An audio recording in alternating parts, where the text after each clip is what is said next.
Assalamualaikum warahmatullahi wabarakatuh. Selamat pagi rekan-rekan semua calon pengusaha masa depan Indonesia. Pada kesempatan pagi ini, saya Pak Faiz Jamjami akan menyampaikan tentang bagaimana kita memahami laporan keuangan usaha Anda. Dan juga nanti akan kita bahas mengenai bagaimana kita menganalisis laporan keuangan yang Anda susun. Rekan-rekan, yang perlu Anda pahami pada saat menyusun laporan keuangan itu adalah ada satu pertanyaan. Mengapa kita harus menyusun laporan keuangan? Ya. Yang pertama adalah tentu ini digunakan untuk menyediakan informasi terkait posisi keuangan kita. Ya. Misalnya ya, kita punya toko, punya usaha. Nah, sebetulnya kas yang kita miliki itu ada berapa? Kekayaan yang kita miliki ini ada berapa? Utang ya, usaha kita itu ada berapa? Nah, kemudian modal ada berapa? Nah, sehingga di sini penting sekali kita belajar tentang bagaimana menyusun laporan keuangan ya, terutama bagi teman-teman yang memang belum pernah atau belum pernah sama sekali belajar tentang akuntansi. Kemudian yang kedua adalah kita ingin mengetahui perubahan posisi keuangan. Jadi dari satu periode ke periode yang lain, ya, perusahaan kita semakin kinerjanya semakin naik atau semakin turun. Ini yang nanti tentu saja akan menjadi PR bagi perusahaan kita. Kemudian yang ketiga adalah kinerja suatu entitas, ya. Nah, di sini kita dengan rasio-rasio keuangan yang kita miliki, ya, bisa mengetahui kinerja kita dari satu periode ke periode yang berikutnya, sehingga hal ini akan memberikan manfaat bagi siapa? Bagi para pengambil keputusan. Bisa oleh manajemen, ya, Anda sebagai pengusaha bisa memutuskan apakah kas yang Anda miliki untuk menambah persediaan atau ingin membuka cabang. Nah, itu salah satu kegunaan dari manfaat dari laporan keuangan. Dan juga bagi investor, investor akan mempelajari laporan keuangan Anda untuk memberikan dana investasi atau tidak. Ya, jadi ini yang menjadi hal yang sangat penting mengapa kita harus menyusun laporan keuangan untuk disampaikan kepada calon investor. Bahkan sekarang untuk mengajukan kredit ya kepada kreditor maka harus punya laporan keuangan yang sudah diaudit oleh kantor akuntan publik. Nah, inilah alasan mengapa rekan-rekan harus belajar tentang bagaimana menyusun laporan keuangan dan juga cara membaca laporan keuangan tersebut.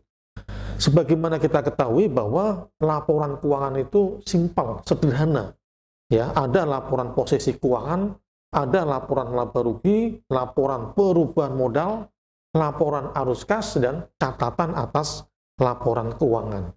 Ya. Nah, kita akan membahas satu persatu. Apa itu? Ya, kita mulai dari neraca atau laporan posisi keuangan. Jadi laporan posisi keuangan ini memberikan gambaran tentang kekayaan yang kita miliki.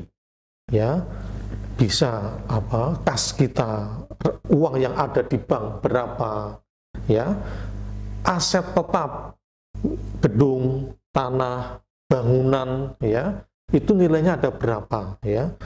Kemudian juga kita di sisi kanan itu nanti ada yang namanya utang dan modal. Utang itu apa? Ya, bagaimanapun juga perusahaan yang melakukan transaksi maka membutuhkan yang namanya pinjaman. Apakah itu pinjaman ke bank atau pinjaman kepada para pemasok, ya. Jadi biasanya kalau kita sudah punya kerjasama dengan pemasok, ya bayarnya tidak langsung cash, tetapi ada termin-termin 3 bulan, 1 bulan, 2 bulan, ya, tergantung dari perjanjian yang disusun, ya. Nah, kemudian yang terakhir itu isinya adalah terkait dengan modal. Sebetulnya dana yang kita investasikan dalam perusahaan ini ada berapa? Nah, jadi di sini sangat penting bagi teman-teman untuk melihat berapa sih sebetulnya kekayaan yang dimiliki oleh perusahaan Anda, ya. Misalnya di contoh PT GM Makmur, ya, atau CV, nanti tergantung dari usaha Anda ketika nanti sudah berkembang, ya. Asetnya ada 5 juta, ya. Kemudian aset tetap itu misalnya tadi, ya, laptop, kemudian kursi, meja, itu kita catat di situ. Investasi, ya, kalau kita punya, ya, investasi dalam bentuk deposito, ya, dan lain sebagainya, kita catat di situ. Dan ada juga yang namanya aset yang tidak berwujud, ya, contoh goodwill, ya, kemudian hak paten yang Anda miliki karena Anda misalnya memenangkan hibah untuk punya inovasi, produk yang inovasi, Anda coba untuk bisa menghasilkan yang namanya nanti aset yang tidak berwujud. Nah, ini masuk dalam kategori aset. Nah, kemudian di sisi sebelah kanan itu ada yang namanya utang. Utang ada 2 kategori, ya, utang lancar dan utang jangka panjang. Ya, utang lancar adalah utang yang periodenya kurang dari 1 tahun. Utang jangka panjang yang periodenya lebih dari 1 tahun. Ya, jadi periode ini yang membedakan. Nah, kemudian ada modal. Nah, modal inilah modal yang Anda miliki. Jadi konsep di dalam entitas bisnis ini antara keuangan pribadi, keuangan keluarga dengan keuangan perusahaan harus terpisah, ya, tidak boleh dijadikan satu. Nah, sehingga ketika dipisahkan ini kita bisa mengetahui sebetulnya kekayaan saya di perusahaan tersebut itu berapa. Oh, ada totalnya ini 12 juta, ya kan, tapi sisanya dari mana? Dari utang sebesar 7 juta. Nah, sehingga di dalam konteks perusahaan ini kita bisa melihat bahwa ternyata perusahaan saya itu sudah berkembang pesat, ya, sudah asetnya sudah semakin, trennya semakin naik dari tahun ke tahun. Nah, itu bisa kita lihat dari neraca. Nah, kemudian yang kedua itu adalah yang perlu dipahami rekan-rekan terkait dengan poin-poin yang disajikan di dalam neraca. Apa saja itu? Yang pertama adalah aset. Ya, aset itu merupakan kekayaan, ya, yang dimiliki oleh perusahaan akibat transaksi yang dilakukan oleh perusahaan itu. Aset ini terbagi menjadi 2, aset lancar dan aset tidak lancar. Kita lihat ini contohnya, ya. Aset lancar itu seperti apa? Kas, ya, baik berupa di dompet, ya, di box, ya kan, atau disimpan yang ada di bank, yaitu disebut dengan kas. Kemudian ada yang disebut juga dengan piutang dagang atau piutang usaha. Wajar kita punya usaha, ya, kita jual, bisa jadi kita ada yang beli secara cash, ada yang beli secara kredit, ya. Nah, sehingga kalau ada yang sistemnya kredit, maka kita catat sebagai piutang, ya. Jadi ada cash tapi masih dipegang oleh pihak orang lain, oleh mitra kita. Nah, itu yang disebut dengan piutang. Kalau sudah dilunasi ke kita, itu namanya kas. Kemudian ada juga piutang karyawan, tapi ini jarang terjadi. Persediaan barang dagangan, ya, persediaan barang dagang itu apa? Yaitu persediaan yang dimiliki oleh perusahaan kita yang diperuntukannya untuk dijual. Contoh misalnya, perusahaan kita jualan kamera, ya kan? Maka persediaan barang dagangan kita itu adalah kamera, ya. Atau mungkin yang lain, perusahaan kita jualan AC, ya, maka persediaan kita itu adalah dalam bentuk AC, ya. Nah, tapi ini lagi-lagi harus diperhatikan, nanti kita akan belajar tentang aset tetap, ya. Kemudian yang kedua adalah aset tidak lancar, ya, yaitu ada aset tetap, kemudian yang kedua ada aset tidak berwujud, dan yang ketiga aset yang kita miliki untuk periode yang panjang, ya. Tapi secara umum ada 2 nanti, ada aset lancar dan aset tidak lancar, ya. Aset tetap seperti apa? Ya, misalnya usaha Anda sudah di awal-awal sudah membeli perlengkapan atau peralatan, ya, berupa meja, ya, kemudian AC, ya, komputer, itu masuk dalam klasifikasi aset tetap. Kemudian yang kedua adalah aset yang tidak berwujud, hak paten, ya, hak cipta, ya, goodwill, ya. Kemudian kalau misalnya usaha Anda berkembang, kemudian Anda membuka perjanjian kepada pihak lain untuk diferensikan, itu juga masuk ke dalam aset yang tidak berwujud, ya. Termasuk seperti apa ini goodwill? Nah, Anda bisa lihat contoh saat ini ya seperti Gojek, Grab, ya. Mungkin kalau dinilai secara teknologi bisa murah, tetapi kalau orang investor menilai bisa jadi lebih dari teknologi yang dia ciptakan, ya. Katakanlah nilainya misalnya 1 triliun, nah ternyata investor menilai bahwa toh sebetulnya Gojek itu lebih dari 1 triliun, misalnya 1,2, nah 200 miliar itulah yang dimaksud dengan goodwill, ya. Nah, kemudian ada aset yang jangka panjang, ya. Ini aset yang peruntukannya untuk periode-periode di lebih dari 1 tahun yang diinvestasikan kepada pihak lain, ya. Ini yang disebut dengan investasi jangka panjang. Nah, kemudian di sisi kanan, ya, itu kita mengenal istilahnya yaitu utang. Apakah perusahaan wajar nih punya utang? Ya, wajar sekali, ya. Karena apa? Tidak mungkin kita akan mendapatkan investasi, ya, atau kita mampu untuk mendanai usaha kita, ya. Katakanlah omset perusahaan kita semakin besar, ada 2 opsi. Apakah kita akan menambah utang, atau yang kedua kita akan mencari investor, ya. Jadi pendanaan di perusahaan itu ada 2, apakah kita akan utang, atau yang kedua kita akan mendapatkan investor melalui apa? Ya, kita akan go public, ya, untuk menjual saham perusahaan kita. Nah, di sini utang adalah kewajiban perusahaan yang timbul dari peristiwa masa lalu yang penyelesaiannya nanti ya kita akan melakukan pelunasan, ya. Biasanya nanti berdasarkan perjanjian. Utang kita harus dibayar berapa bulan atau berapa tahun. Nah, ini yang membedakan nanti ada utang jangka pendek dan utang jangka panjang. Ya, yang membedakan apa? Membedakan hanya periode waktu. Jadi kurang dari 1 tahun itu utang jangka pendek, lebih dari 1 tahun itu adalah utang jangka panjang. Nah, kita lihat contoh utang jangka pendek adalah utang usaha, ya. Jadi misalnya kita beli, usaha kita adalah di bidang penjualan kamera, ya. Kita beli ke pemasok, ya, 10. Ya, biasanya kita bayarnya pakai uang muka. Nah, sisanya adalah utang. Nah, utang itulah yang dicatat. Yang kedua adalah pendapatan diterima di muka, ya. Nah, jadi ini juga kita catat di situ ada utang biaya, utang gaji, utang pajak, utang bunga. Utang pajak maksudnya gimana? Ya, pajak yang dipotongkan kalau kita nanti teman-teman sudah punya usaha, sudah punya karyawan, kewajiban salah satunya adalah membayar pajak.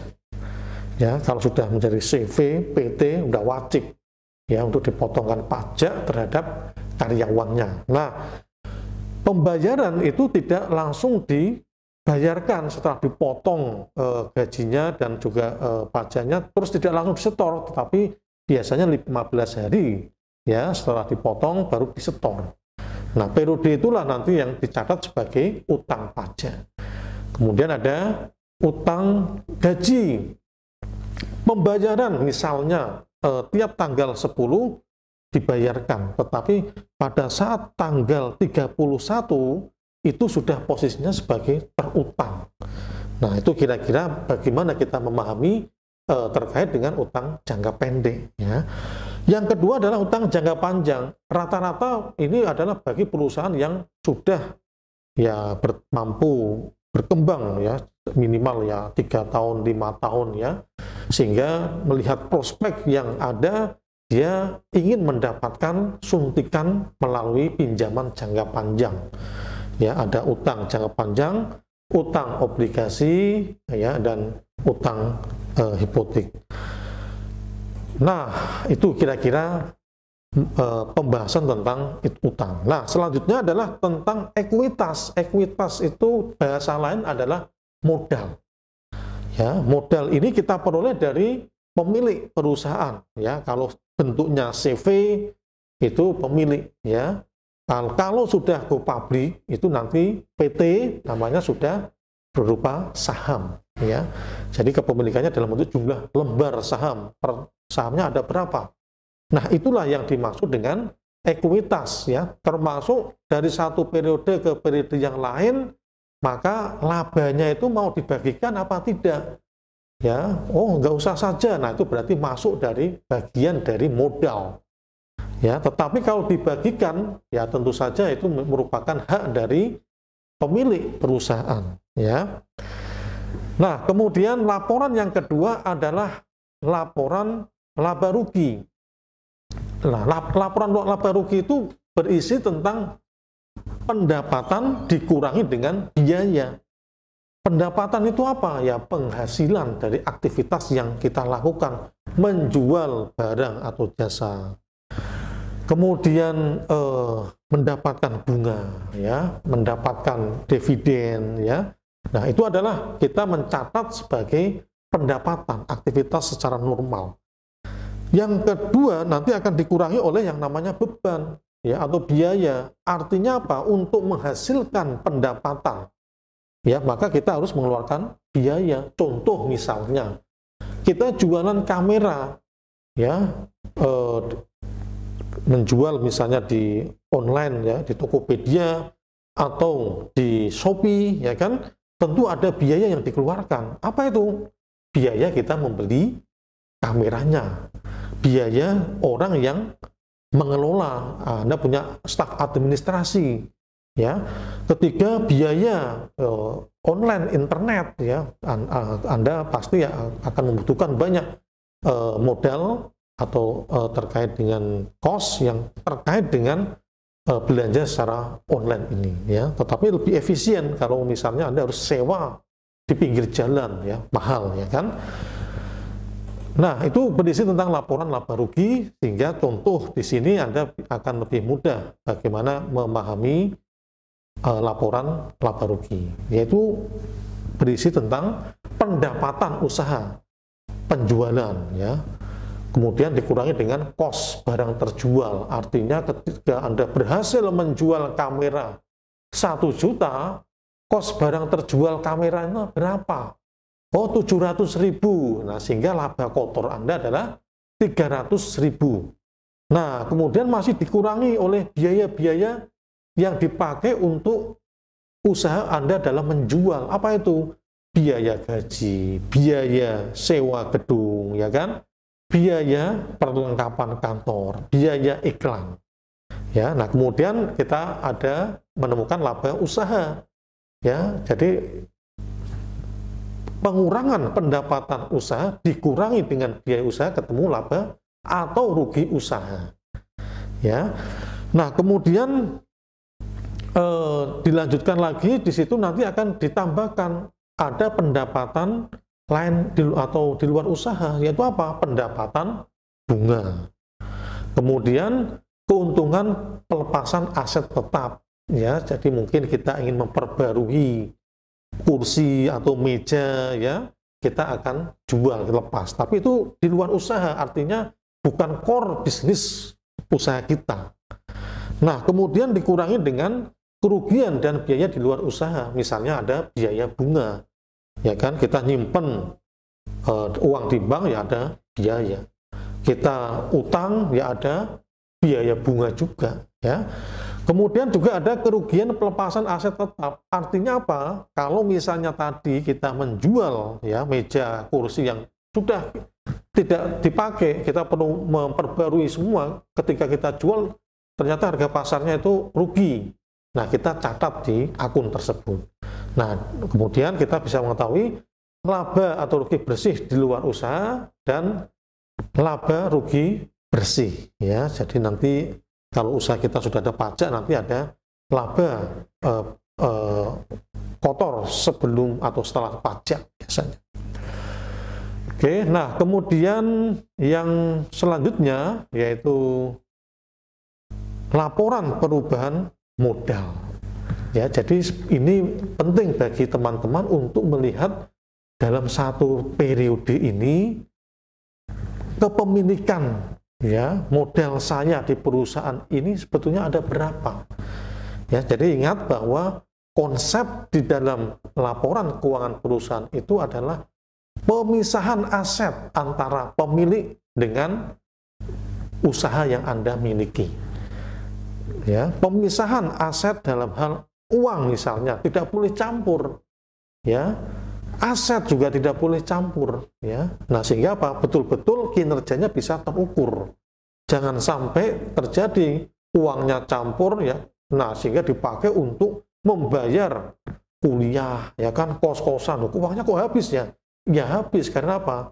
Uangnya dipakai untuk kepentingan pribadi, bukan untuk usaha. Nah, ini yang harus betul-betul dipahami, bahwa dalam menyusun laporan keuangan harus dipisahkan. Nah, sehingga di sini laporan perubahan modal ini penting sebagai indikator modal yang kita miliki itu naik atau turun. Sehingga apa? Bisa dijadikan sebagai evaluasi. Ya, apakah kita akan menambah modal atau kita ingin ya udah menambah pinjaman atau utang. Ini yang perlu dipikirkan oleh rekan-rekan ketika nanti usaha teman-teman sudah mulai berkembang, ya, dari satu periode yang hanya semula punya 10 juta aset, tahun kedua 100 juta, tahun ketiga kita tidak tahu, mungkin bisa sampai puluhan miliar, ya, karena saya yakin kepada kemampuan teman-teman untuk mengelola usaha. Memang kita betul-betul dari nol. Ketika Anda status menjadi mahasiswa, Anda sudah punya karakter bagaimana berwirausaha. Ketika lulus, Anda tinggal melanjutkan, ya, sehingga bisa menciptakan pekerjaan buat teman-teman. Ini yang luar biasa kalau misalnya Anda punya motivasi atau keinginan di dalam betul-betul fokus dalam mengembangkan usaha yang Anda miliki, ya.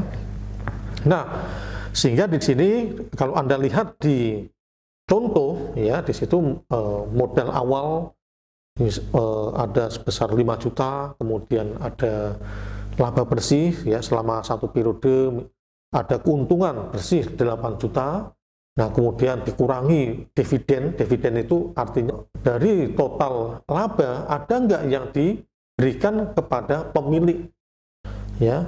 Kalau tidak ada, ya sudah, itu akan menambah modal kita, ya. Jadi biasanya Anda sebagai pengusaha di tahun pertama udah nggak usah diambil, tambah terus, tahun kedua ditambah terus. Nah, ketika sudah semakin besar, nah Anda bisa menjadi, ya, penghasilan Anda sebagai passive income, ya kan. Nah, ini luar biasa ketika usaha Anda nanti konsisten untuk bisa terus berkembang. Nah, yang terakhir adalah laporan arus kas, ya. Jadi laporan arus kas itu menginformasikan sebetulnya kas kita itu yang masuk dan yang keluar itu digunakan untuk apa. Ya, kalau kita lihat di sini, kas itu nanti akan terbagi menjadi 3 kelompok. Apa itu? Aktivitas operasi, ya kan? Yang kedua, aktivitas investasi. Yang ketiga adalah aktivitas pendanaan, ya. Penjualan. Oh, ini kita berhasil menjual, ada yang kas yang masuk ke kita. Ya, oh, ada pembayaran ke pemasok, ya. Nah, ini betul-betul yang kondisi yang real. Ya, sebetulnya kas di akhir periode itu ada berapa? Ya, ini harus sama dengan kas yang ada di neraca. Kas akhir tahun adalah 4 juta. Nah, rekan-rekan yang perlu Anda pahami ketika membaca laporan arus kas ini bagaimana? Nah, kita bisa melihat kas kita itu sebetulnya lebih banyak kemana? Apakah untuk operasional, apakah untuk investasi, ataukah untuk pendanaan? Ya, nah ini penting, ya. Kalau ternyata kasnya lebih banyak digunakan untuk operasional, wah, berarti nanti kalau dilihat dari investasinya nggak pernah ini belinya cuma meja saja, belinya cuma kursi saja. Nah, itu berarti informasi yang disajikan di laporan arus kas bisa dipakai untuk mengambil keputusan. Satu perusahaan kas keluarnya lebih banyak untuk investasi, ya kan? satu perusahaan kasnya banyak digunakan untuk operasional. Maka sebagai investor, tentu saya akan memilih perusahaan-perusahaan yang menggunakan kasnya untuk investasi. Nah, sederhananya begitu kira-kira teman-teman. Oke, nah kemudian yang terakhir adalah catatan atas laporan keuangan. Ya, jadi catatan atas laporan keuangan ini merupakan penjelasan dari laporan keuangan yang kita susun. Ya, ini tidak perlu saya bahas secara detail. Langsung saja kita masuk ke dalam persamaan akuntansi. Teman-teman, mengapa saya ajak untuk memahami di sini? Banyak ya sekarang ini orang dari perbankan, ya, kemudian dari legal, ya, dari urusan teknik belajar tentang akuntansi. Karena apa? Laporan keuangan ini merupakan hal yang sangat penting untuk memutuskan memberikan kredit atau tidak bagi bank, untuk berinvestasi atau tidak bagi ya investor, ya kan? Nah, sehingga alat-alat terkait dengan laporan keuangan harus Anda pahami. Nah, jadi poinnya di sini adalah teman-teman harus paham tentang laporan keuangan. Bukan harus pintar menjadi akuntan, tidak. Tetapi bagaimana Anda bisa membaca laporan keuangan dan bagaimana menganalisis laporan keuangan. Dua hal ini yang harus dimiliki oleh rekan-rekan, ya, sehingga ketika Anda menjadi pengusaha, Anda akan berpikir secara komprehensif, tidak hanya sesuai dengan keahlian bidang teman-teman, tetapi juga keahlian di bidang keuangan, ya. Kemudian di dalam persamaan akuntansi itu, aset kekayaan yang kita miliki itu sama dengan utang ditambah dengan modal, sederhananya begitu. Nah, sehingga di sini perubahan aktiva itu sama dengan perubahan utang, ya kan, perubahan modal ditambah dengan perubahan ya pendapatan, dikurangi dengan perubahan beban, dikurangi perubahan dividen, penambahan dividen. Nah, ini adalah rumus yang sangat sederhana terkait dengan persamaan akuntansi, ya. Ya, jadi bagi teman-teman akuntansi non akuntansi tidak perlu pusing, ya. Anda nanti cukup memahami bagaimana laporan keuangan tersebut untuk Anda bisa pelajari dan interpretasikan. Dalam akuntansi kita mengenal konsep double entry system. Ada debit, ada kredit, ya. Dan ini harus imbang nilainya. Ya. Double entry didefinisikan sistem pembukuan transaksi secara berpasangan ketika mencatat transaksi, ya. Hal yang paling rekan-rekan yang paling pahami di sini itu adalah logikanya, ya. Jadi tidak harus paham akuntansi tapi logika. Yang pertama misalnya kalau aset bertambah di mana? Ya di sisi debit. Kalau berkurang di sisi kredit. Nah, Anda lihat di tabel tersebut. Utang bertambah di mana? Di sisi kredit, ya. Berkurang kalau ada pelunasan berarti di sisi debit. Modal saham atau modal pemilik, ya, kalau karena belum go public maka Anda sebut dengan modal saja, modal pemilik. Kalau bertambah nanti di sisi kredit ada penambahan kepemilikan modal. Ada yang sudah keluar, ya udah dikurangi di sisi debit. Laba ditahan, kemudian ada ekuitas, ya di sini dividen kalau misalnya ditambahkan, ada pendapatan bertambah di sisi kredit, ya, biaya bertambah di sisi debit.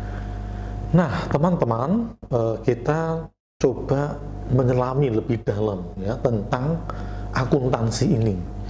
Sesuatu hal yang tidak sulit untuk kita pelajari, ya, karena apa? Ya, kita hanya belajar konsep debit atau kredit. Bahkan saat ini untuk nyusun laporan keuangan banyak sekali software yang disediakan.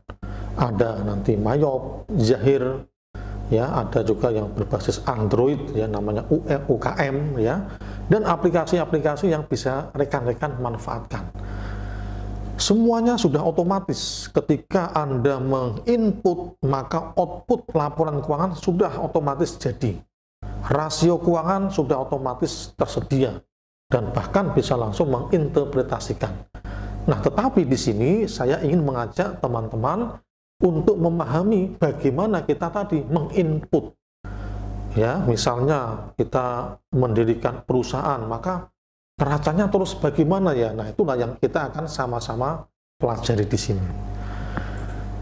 Nah, yang pertama ya, misalnya ketika pertama kali kita membeli komputer ya secara tunai pada tanggal 7 Desember, maka yang kita catat di sini aset bertambah ya. Tadi ingat ya, di dalam double entry tadi dijelaskan kalau aset bertambah di mana? Di sisi debit. Karena kita beli komputer itu cash, maka kasnya akan berkurang di sisi kredit. Nah, itulah yang disebut dengan konsep double entry. Ya, jadi nilainya sama-sama 6.500.000. Yang kedua yang perlu teman-teman pahami, apabila misalnya Anda mendirikan usaha, ya, kemudian kepemilikannya misalnya karena sudah berupa PT, maka dalam bentuk saham, atau misalnya CV dalam bentuk kepemilikan, ya, setoran modal awal istilahnya. Nah, di sini konsep terkait dengan pemisahan aset, pemisahan terkait dengan pengelolaan kekayaan antara perusahaan dengan masing-masing pemilik ini dipisahkan. Maka di sini masing-masing pemilik menyerahkan ya sebesar 500 juta, kas bertambah ya. Aset berupa kas itu bertambah di sisi debit. Ya. Modal saham ya, modal itu kalau bertambah di sisi kredit ya. Nah, itu maka kita catat seperti yang ada di dalam tabel tersebut. Kemudian contoh yang ketiga, apabila ada transaksi membeli peralatan ya, karena usaha Anda misalnya mendapatkan hibah ya 15 juta. Nah, pasti Anda akan membelikan beberapa peralatan. Nah, peralatan ini kita catat di mana? Misalnya kita beli komputer ya. Kemudian peralatan yang lain ya secara tunai, maka kita akan catat peralatan kantor ini bertambah sebesar 35 juta, karena tunai maka kas kita berkurang sebesar 35 juta ya. Kemudian contoh yang lain ya, ini banyak sekali transaksi-transaksi yang nanti rekan-rekan pahami di sini. Misalnya semakin berkembang, otomatis kita perlu membeli kendaraan untuk mempermudah pengiriman barang. Ya. Nah, sehingga di sini kita beli misalnya kendaraan 150 juta, maka kita catat kendaraan pada utang usaha kalau misalnya kita belinya secara kredit. Ya, karena apa? Mengapa kok kredit, Pak? Ya, biar bisa ngangsur, ya kan? Kalau ngangsur itu sedikit demi sedikit, ya, selama 3 tahun baru ya kendaraan itu tersebut lunas, ya kan? Atau misalnya kita bisa nggak beli cash? Ya, khawatirnya kalau kita beli cash nanti mengganggu kondisi keuangan kita, ya. Cashnya nggak ada, habis, ya. Misalnya cash kita 1 juta, yang penting ya udahlah 500.000 dipakai untuk ngangsur, ya. Tetapi angsuran itu, utang itu pada akhirnya juga menjadi kekayaan kita, yaitu berupa kendaraan, ya. Kemudian misalnya Anda usaha kita kan bergerak di bidang jaringan, ya, di bidang TI. Nah, kita mendapatkan telepon nih dari pelanggan untuk memperbaiki jaringan, ya. Nah, kita mendapatkan di sini kas ya pendapatan jasa. Kas yang kita terima sebesar 17.500.000 ya kan. Kemudian pendapatan jasa kita bertambah 17.500.000. Nah, itu adalah kalau ada transaksi pendapatan yang kita terima. Nah, kemudian sebagai perusahaan tentu kita harus mulai promosi, mulai memperkenalkan kepada para konsumen kita, yaitu salah satunya adalah melalui jasa iklan. Anda boleh iklan di media televisi, media koran, ya kan, atau di Facebook, ya kan. Nah, itu tergantung dari pilihan teman-teman, ya. Nah, kemudian di situ kita akan mencatat biaya iklan pada utang usaha, ya. Kemudian misalnya kita mendapatkan ada biaya sewa, ya, biaya gaji, biaya listrik, jadi kita membayarkan di transaksi tanggal 23 Juli, maka kita catat biaya bertambah, kas kita berkurang, ya. Kemudian tanggal 8, ya, misalnya kita menerima tagihan dari perusahaan pemasaran, ya. Nah, kita tentu karena kita utang, ya. Jadi waktu kita iklan bayarnya tidak cash 100%, ya, tapi kita utang, ya, tempo misalnya 1 bulan. Nah, sehingga kita akan catat utang usaha pada kas, ya. Anda harus melihat transaksi di tanggal 12 Mei. 12 Mei ada biaya iklan, tapi kita belum membayar. Nah, di tanggal 8 Agustus itu kita melunasi.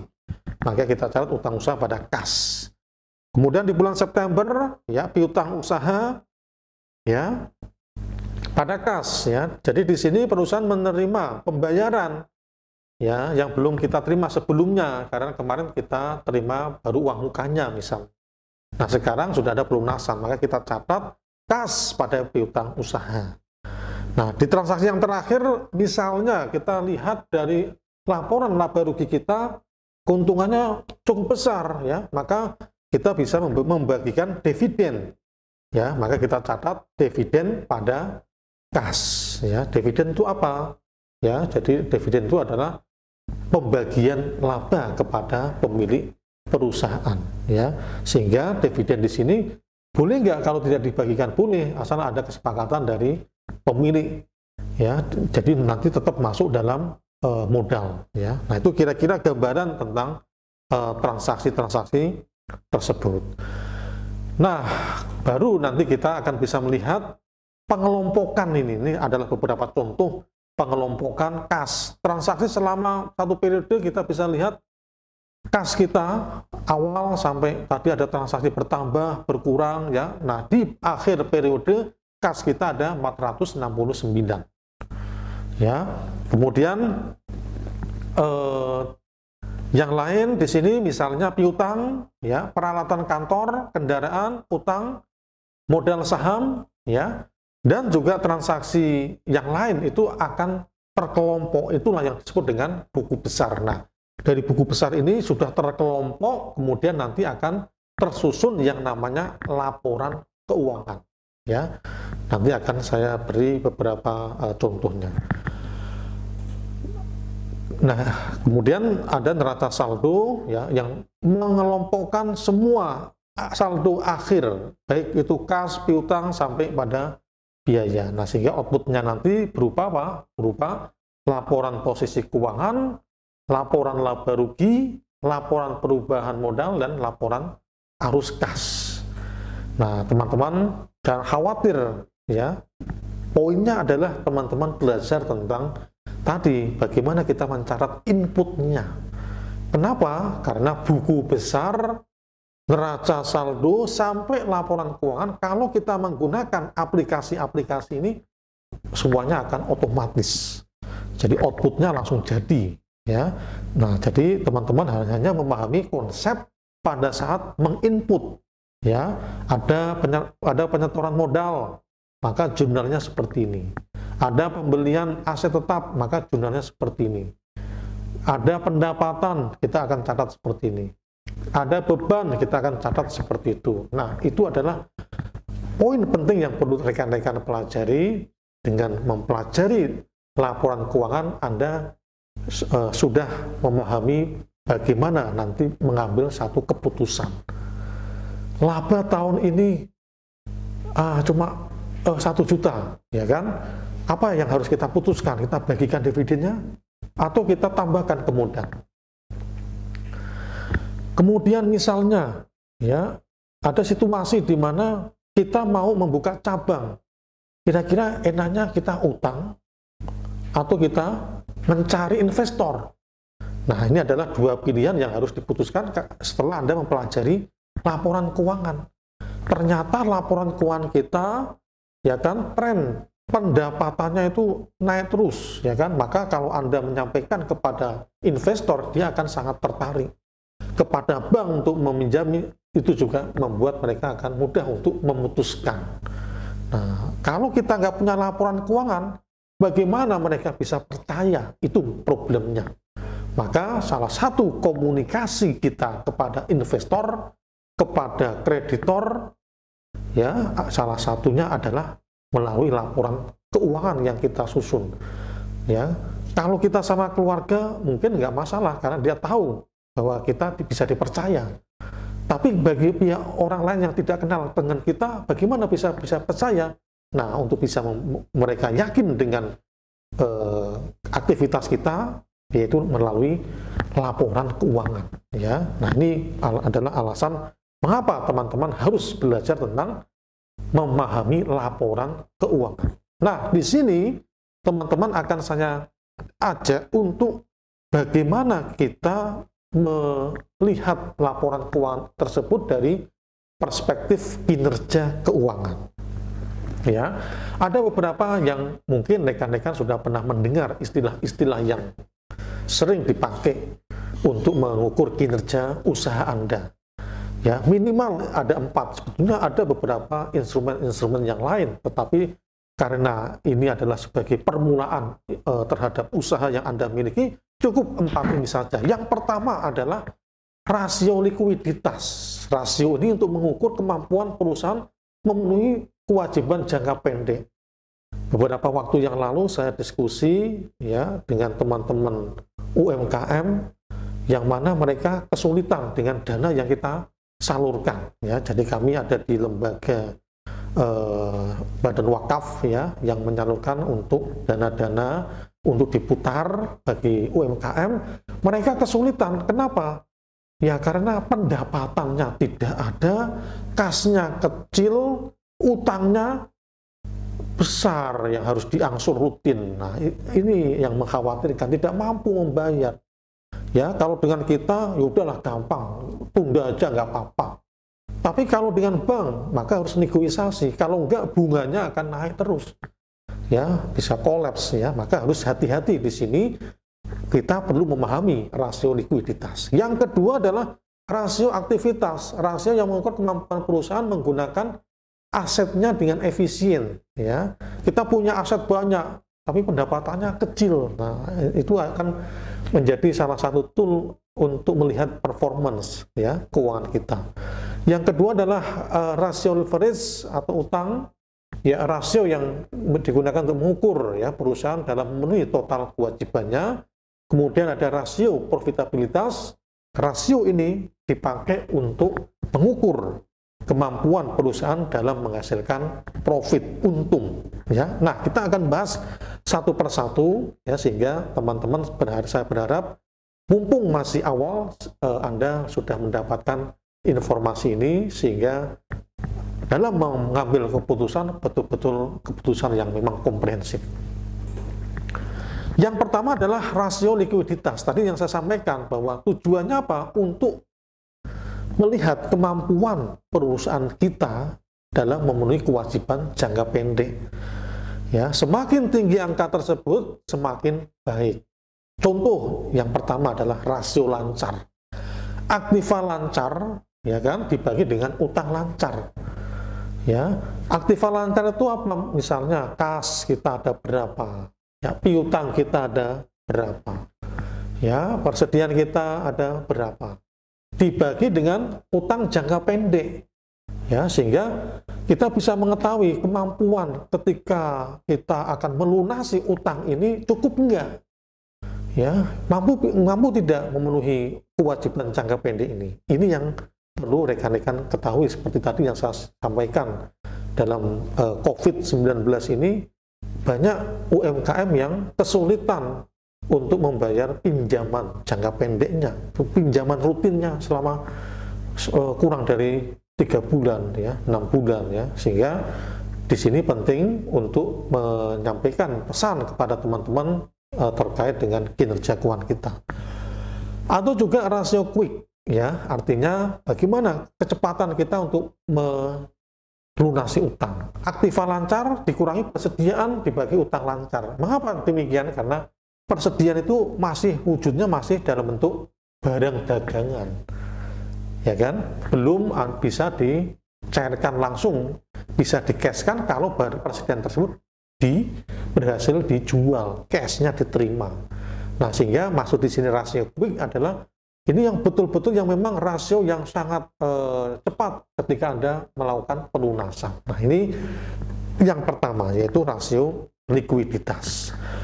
Yang kedua adalah rasio aktivitas. Kita ingin melihat, ya kan, kemampuan perusahaan menggunakan asetnya dengan efektif. Semakin tinggi angka perputaran, semakin efektif aset digunakan. Kita punya piutang, piutangnya itu besar. Apakah itu bagus? Ya tergantung berputar apa enggak. Ya, piutangnya besar, macet semua. Ya, kita nggak punya cash dong. Ya, repot ya. Piutangnya besar tapi lancar semuanya. Wah, ini perusahaannya bagus.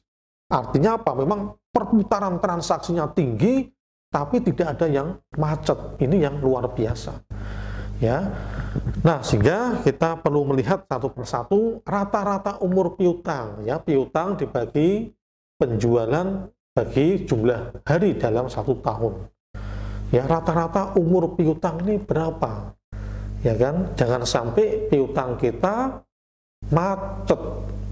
Ya, kita selalu mengkategorikan ada yang lancar, ya kan? Kemudian ada yang sedang, kemudian ada juga ragu-ragu atau sampai pada macet, ya. Seperti kalau Anda punya kartu kredit, ya kan? Itu selalu ada kategori di situ. Itu yang harus dipertimbangkan. Jangan sampai kita bangga punya piutang besar tapi macet semua. Ya, maka teman-teman penting di sini untuk memastikan bahwa ada kelancaran proses piutang ini. Yang kedua adalah perputaran persediaan, ya, yaitu harga pokok penjualan dibagi dengan persediaan. Kita pastikan bahwa sediaan kita di gudang ini tidak ngendon lama. Ya, jadi yang bagus itu adalah gudang kita ya keluar masuk, barang masuk keluar, barang masuk keluar cepat. Ya, kalau misalnya selalu di gudang terus, itu menandakan kita nggak berhasil menjual. Perputaran aktiva tetap, penjualan dibagi total aktiva tetap. Ya, total aktiva tetap kita punya total aktiva tetap 1 miliar, penjualan cuma 5 juta, ya kan? Nah, ini tidak bisa memanfaatkan total aset kita yang kita miliki. Artinya apa? Kendaraan-kendaraan kita nggak ada fungsinya karena apa? Transaksinya yang berhenti. Nah, ini yang harus diperhatikan. Kemudian perputaran total aktiva, ini secara keseluruhan penjualan dibagi dengan total aktiva, ya. Untuk rekan-rekan pemula, ya, terutama yang usahanya nanti di bidang barang dagangan, ya kan, atau di bidang jasa, ini juga bisa digunakan, ya. Mana yang kira-kira relevan?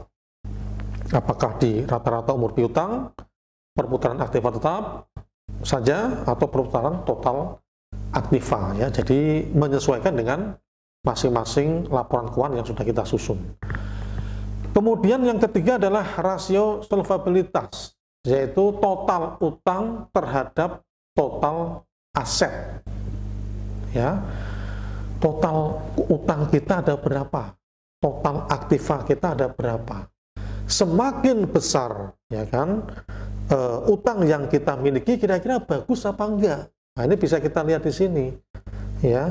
Jadi tujuannya adalah untuk melihat kemampuan perusahaan memenuhi kewajiban totalnya. Semakin tinggi rasio total utang dibagi total aktiva, maka semakin berisiko, ya. Semakin tinggi TIE atau FCC, semakin kecil risiko atau semakin besar. Nah, mungkin yang bagian yang kedua, karena kita usaha awal mungkin belum begitu dipelajari, tapi nanti kalau misalnya sudah tahun kedua, tahun ketiga perusahaan berkembang, sudah ada kewajiban tentang pajak, ya kan, dan lain sebagainya, bisa digunakan. Ya, jadi jangan sampai, ya kan, total utang itu melebihi dari total aset, ya, kan nggak mungkin kan, ya, karena tapi proporsinya, ya, proporsinya ini berapa, mendekati angka berapa. Semakin tinggi akan semakin jelek. Nah, sehingga usahakan proporsional kaitannya dengan modal dengan utang, ya. Nah, kemudian yang ketiga adalah rasio profitabilitas, ya. Nah, rasio ini membagi antara laba bersih dibagi penjualan, ROA, laba bersih dibagi total aset, ROE, laba bersih dibagi modal saham. Nah, ini tujuannya untuk menghasilkan profitabilitas. Semakin tinggi angka-angka di atas, maka akan semakin baik. Ya kan, Anda berhasil menjual kamera 100 juta, ya kan, labanya kok, wah, 30 juta, wah, itu 30% sendiri luar biasa. ROE, ROA, laba bersih dibagi total aktiva. Ya, laba bersih katakanlah 10 juta atau 30 juta, total aktifanya hanya 200 juta, ya, total aktiva yang kita miliki. Nah, apakah ini bagus apa tidak? Ya, semakin tinggi maka semakin baik. Nah, kemudian yang selanjutnya yang perlu kita ketahui adalah terkait dengan penggunaan rasio-rasio yang saya sampaikan, ya, sehingga teman-teman ketika membaca laporan keuangan ini memahami proses dari bagaimana menyusun laporan keuangan, bagaimana membaca laporan laba rugi, labanya berapa ini, dari total penjualan berapa, ya, rasio profit marginnya berapa ini, ya. Kemudian yang kedua, dari laporan laba rugi dan neraca, kita bisa membandingkan laba bersih dengan total aktiva. ROA-nya gimana ini, ya? Masa perusahaan kita sudah asetnya banyak, cabangnya banyak, laba bersihnya kecil, ya kan? Nah, kemudian juga ada return on equity. Jadi artinya teman-teman paham, ya, tentang bagaimana menyusun laporan keuangan, paham bagaimana Anda memahami dan membaca laporan keuangan. Yang ketiga adalah paham bagaimana menyusun analisis rasio keuangan dan menginterpretasikan apakah perusahaan ini rasio profitabilitasnya bagus apa enggak, rasio solvabilitasnya bagus atau tidak, rasio aktivitasnya bagus atau tidak, dan rasio likuiditasnya bagus atau tidak, sehingga teman-teman bisa mengambil satu keputusan untuk apakah akan menambah utang atau apakah menambah modal, ya kan, termasuk bagaimana Anda punya strategi agar barang-barang yang ada di gudang ini cepat sekali untuk keluar masuk. Anda bisa juga menggunakan bagaimana caranya agar piutang kita tidak macet. Nah, ini adalah salah satu tool yang dipakai sebagai pengusaha, ya, karena Anda adalah calon pengusaha, maka dibutuhkan pemahaman yang komprehensif, ya, tidak hanya bagaimana Anda sukses di dalam menjual produk, tetapi juga bagaimana Anda bisa mengambil keputusan keuangan di waktu-waktu yang akan datang. Nah, sehingga kesempatan ini teman-teman manfaatkan untuk belajar bagaimana, ya, memahami pada perspektif keuangan. Mungkin itu kira-kira rekan-rekan paparan saya tentang laporan keuangan. Apabila nanti teman-teman masih kurang memahami terkait dengan bagaimana menyusun laporan keuangan, Anda bisa kontak melalui WA saya, ya. Terima kasih. Assalamualaikum warahmatullahi wabarakatuh.